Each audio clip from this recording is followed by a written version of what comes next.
ꯈꯣꯡꯅ ꯁꯥꯡꯅ ꯁꯥꯡꯅ ꯆꯠꯄ ꯅꯠꯇ꯭ꯔꯒꯅ ꯌꯨꯝꯒꯤ ꯑꯉꯥꯡꯁꯤꯡ ꯑꯃꯗꯤ ꯌꯨꯝꯗ ꯌꯣꯛꯄ ꯁꯥꯁꯤꯡꯒ ꯁꯥꯟꯅꯕꯁꯨ ꯀꯥꯟꯅꯩ꯫ आर्टिकल असे हुयलन पाउ पाउसेगी लौसिंग पुकैगी कलमदगी लौखटचबने। हौजिकी मतमदा मालेमदा हिंग्लिबा मियोय अयाम्बा हुमांग थोकपा याबा थबक सुबगी हैनबी लेरक्तबा अमदे हक्चांग साजेल तौबगी चांग हंथरकपना मरम ओइरगा मतम चादना अमदे हक्चांगदा तोंगान तोंगानबा मखलगी लाइनासिंग नहालक्तुना असीबगी खयाता ताहननबा चौबा मरम अम ओइरकले। हक्चांग साजेल तौबगी चांग वाटपना मरम ओइरगा मतम चादना मी सिबगी चांग हेंगलकले हाइबा खंगनरकपा अमदे हक्चांगी अरुंबा का हेना हेंगलकपा मतमदा तोंगान तोंगानबा मखलगी लाइनासिंग पोलई हाइबा खंगनरकपदगे मतम काइथोक्तुना हक्चांग साजेल तौनबगी चनबी अमा लाक्ले। हौजिकी मतमदा तोंगान तोंगानबा जिम अमदि साजेल तौफम कया हांगदोक्नरकलिबा से चनबी अमा ओइरे। हाइरिबा जिम नत्रगा साजेल तौफमसिंग असिदा मियोय कयाना मिंग चंदुना हक्चांग साजेल तौरे अदुबु मसागे मथौ का हेना चिंजबा मियोयसिंगी ओइनदे जिम द पुंग अनि अहुम मतम काइथोक्तुना साजेल तौनबा होनबदा खुदोंग चादबा कया मायोक्नरे।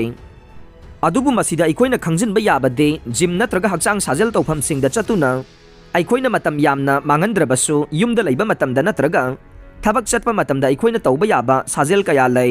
खुदम ओइना हाइरबदा युमदा अयुक याहौरकपा मतमदा युमगी आंगांसिंगा मिनिट 4-5 रोम चेंदुना सानबा नत्रगना युमदा योक्पा सासिंग मरुओइना हुइसिंगा ngaihak chen chongduna sanabasi yamna kanai natragana aikoina thabak chatpa matamda kilometer 3 manga phawbugi manungda leiba mafamsingi oina de technology sizinabagi mahutta khongna chatpagi hainabi thamgadaba nei khongna sangna chatpa se hakchangi oina di yamna kanaba sazel makhalama nei atenba mafamda thabak chatkadaba oiragana khongna thuna chatpagi hainabi thamgadaba nei khongna thuna chatpa se su afaba sazel singi manungda ama nei masina taba topa ama hairagade अइखोइना अवांगबा building सिंग काबा मतमदा लिप की खुथांगदा काबगी हैनबी थादोक्लगा सिरी थाकसिंगदा सांगना काबगी हैनबी थमगदबने। सिरी थाक काबा से ख्वाइदगी फबा साजेल सिंगी मनुंगदा अमनी हाइना थिजिलोय सिंगना फोंगदोखिबा लैरे। हाइरिबा हैनबी सिंग असि थमदुना अइखोइना चांग नाइना थबक तौरबदे जिम नत्रगा हक्चांग साजेल तौफमदा मतम यामना मांगनद्रबसु यागने अदुबु हाइरिबा हैनबी असि मियोय खुदिंगमंगना थंबा ngambadi natte। लंबी द खोंगना सांगना चटपगी हैनबी थमनबा होनबदा मियोय अयाम्बा माइ पाकपा ngamnade मरमदि टेक्नोलॉजी की मतम ओइबा अमदे खोंगना सांगना चतुना मतम मांगनबगी महुत्ता टेक्नोलॉजी की खुथांगदा खोंगना चटपदा मिनिट 30 चंगदबदु मिनिट 10 दा चतुना लेमहौरिबा मतमदुदा अतोपा थबकसिंग तौनबा होनरकपदगे नै।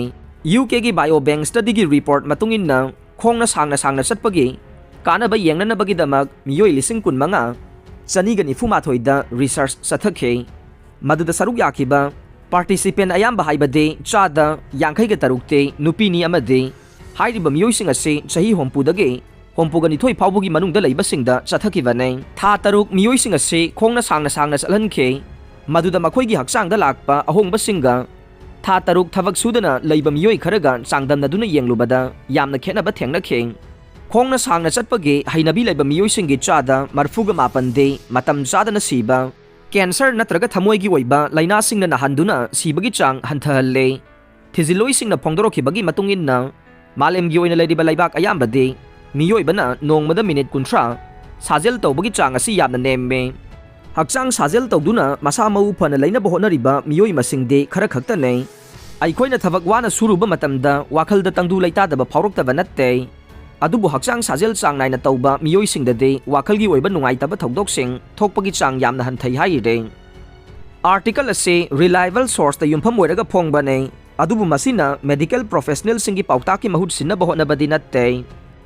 अरोइबदा ताबिरिबा पुमनमकपु थागतचरे।